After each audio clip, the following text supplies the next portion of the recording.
Ya, oke. Oke, assalamualaikum warahmatullahi wabarakatuh. Waalaikumsalam warahmatullahi wabarakatuh. Saudara-saudara sekalian, juga saudara seperjuangan setanah air, kami dari Forum FKP3, Forum Komunikasi Purnawirawan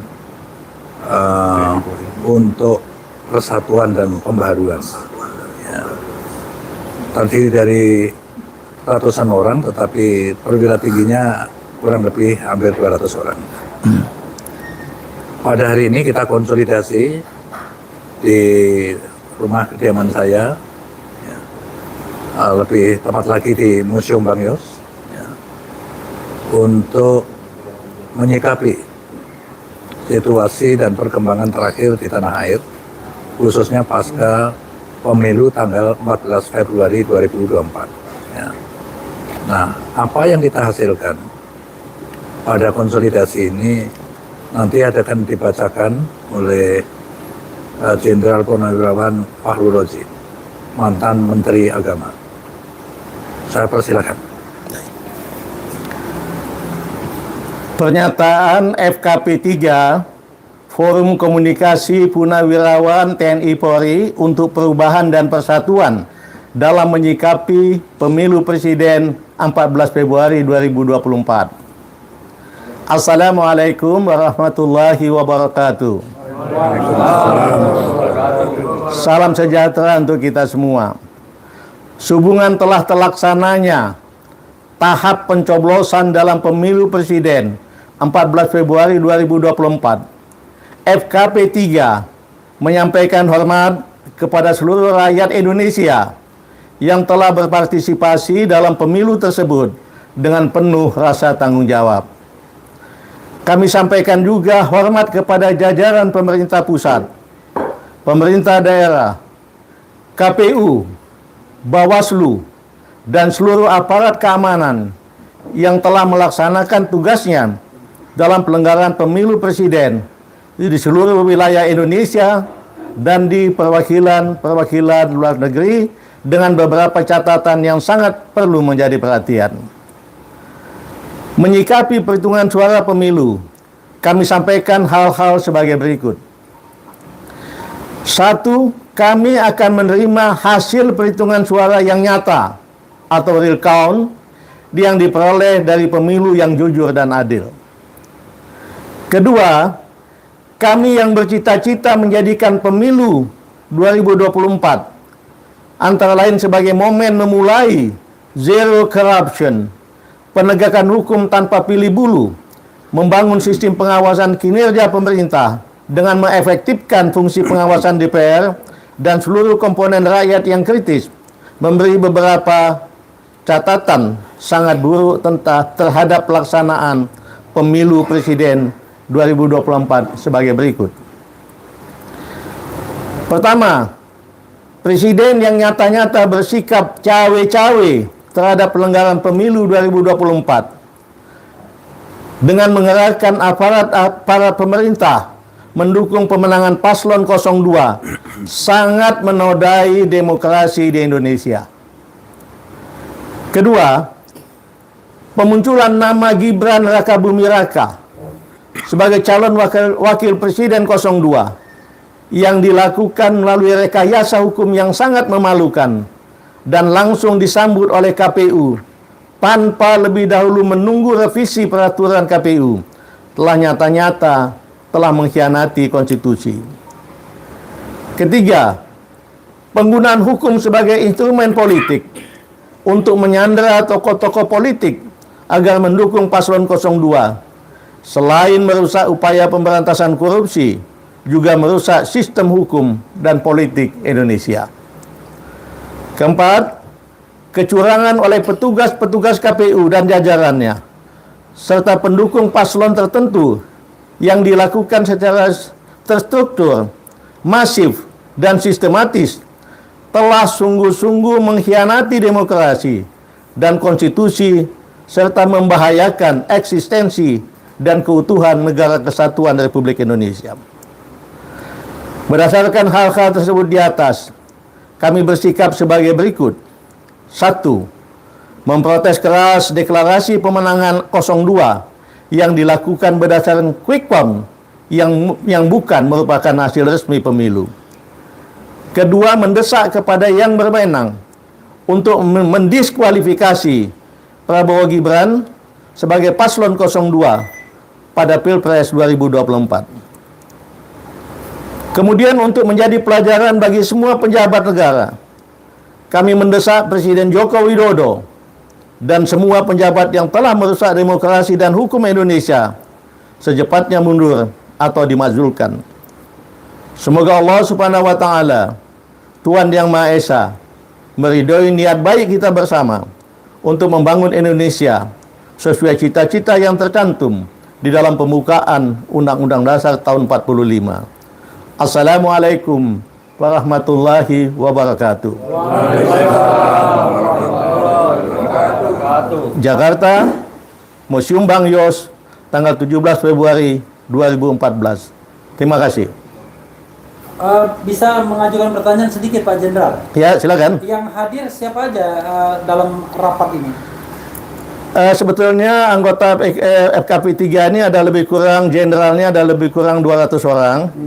Tapi pada kesempatan ini hadir 40 dari bermacam-macam kesatuan asal. Umumnya dari dari TNI Angkatan Darat, TNI AL, TNI AU dan kepolisian. Alhamdulillah 40-an orang itu ada di sini pada saat ini. Oke, rapatnya dimulai dari jam berapa tadi sampai menghasilkan kesimpulan ini? Mungkin Pak Jos Ya, bisa. mulai jam 10. Kita mulai jam 10 ya. Ya seperti biasa, alhamdulillah mantan-mantan militer jadi bisa tepat waktu dari datang. Terus kita break untuk sholat zuhur sama makan siang. Terus kita lanjutkan lagi sampai jam sekarang ini. Jam berapa ini? Jam 16. Jadi kira-kira 6 jam lah. Kita berdiskusi, ya. Kita juga mencari narasumber yang kompeten gitu sehingga deklarasi itu hasilnya seperti ini telah kita rumuskan. Bang Yos, ada dua atau mungkin Pak Jenderal Farul Razi ada dua poin yang sangat strong, yaitu diskualifikasi terhadap Prabowo Gibran, dan yang kedua adalah atau mundur atau dimaksudkan Presiden Jokowi. Ya. Landasan berpikirnya gimana ya? Ya, sebagaimana yang tadi kami sampaikan, cawe-cawe Bapak Jokowi ini sudah menyalahi konstitusi dan sangat berbahaya bagi bangsa ini ke depan. Oleh sebab itu, harus kita minta beliau mundur atau kalau tidak dimazulkan. Karena kalau tidak, ini akan menjadi suatu presiden yang sangat tidak baik buat bangsa ini ke depan. Itu yang utamanya. Ya, soal diskualifikasi. Nah, diskualifikasi paslon 02, kita lihat sengaja bahwa beliau ini selain telah di kecurangan banyak, beliau berdua ini pasangan ini sangat menikmati dari kecurangan itu dan melakukan selebrasi kemenangan berdasarkan quick count, dan itu sangat merusak pemikiran penalaran dari rakyat banyak, seolah-olah itu sebagai sebuah hal yang resmi formal, padahal itu hanya berupa quick count. Tapi kalau bisa kenan mungkin ada salah satu teman juga yang mendampingi saya, Irjen Polisi Anas Yusuf, untuk bisa memberi tambahan sedikit. Ya, Terima kasih. Ininya dikasih ke Pak Anas. Nah, satu. Nah, dua-duanya. Satu lagi. Ya. Cukup ya? Satu lagi. Oh, satu lagi. Nah. Maaf, makasih. Oke, ya. Mungkin dari saya bahwa kita tahu tentang tadi kenapa harus didiskualifikasi. Kita tahu dari berbagai fakta dan banyak sekali juga yang memviralkan tentang kecurangan-kecurangan.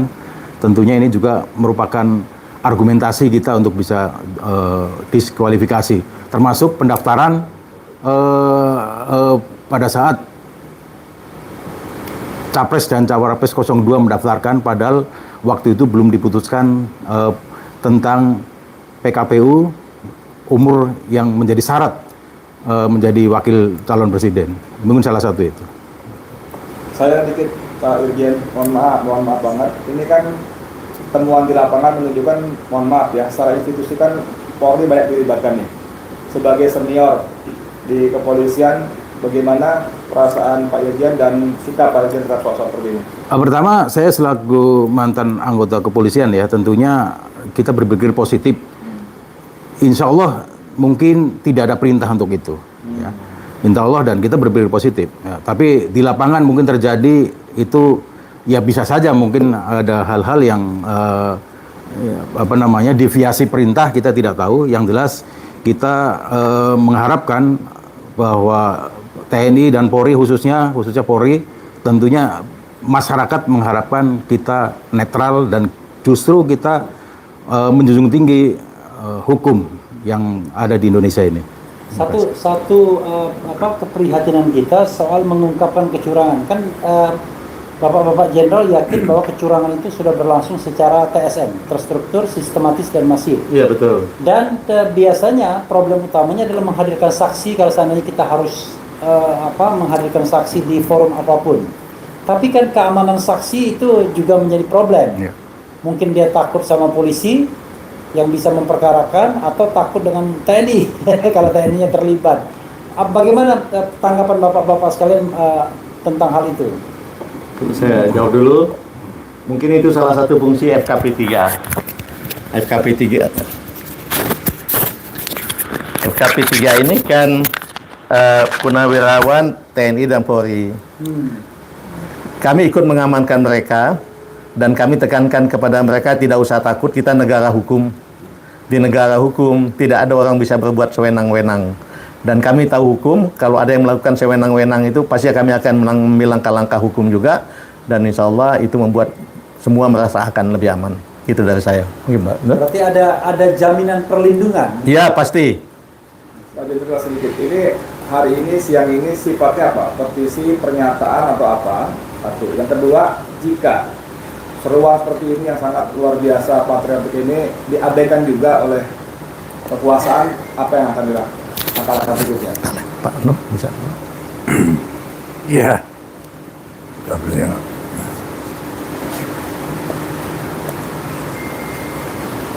Tentu seperti Pak Fahrul katakan, ini negara hukum.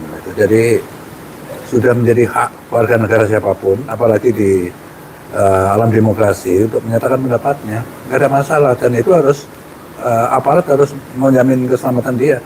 Terutama kita tentunya ya, yang sepaham dengan mereka, tentu akan kita backup keselamatannya.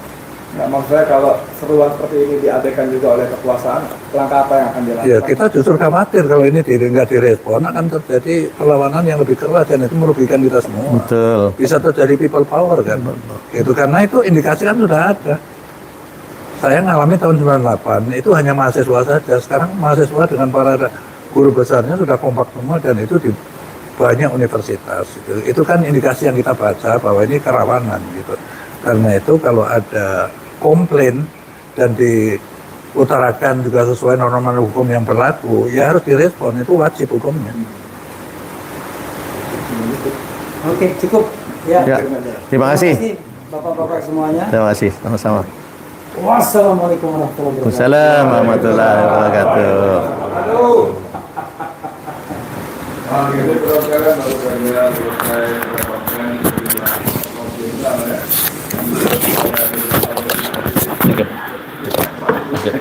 Thank you, Mas. Bagus. Dan berdampak. Dan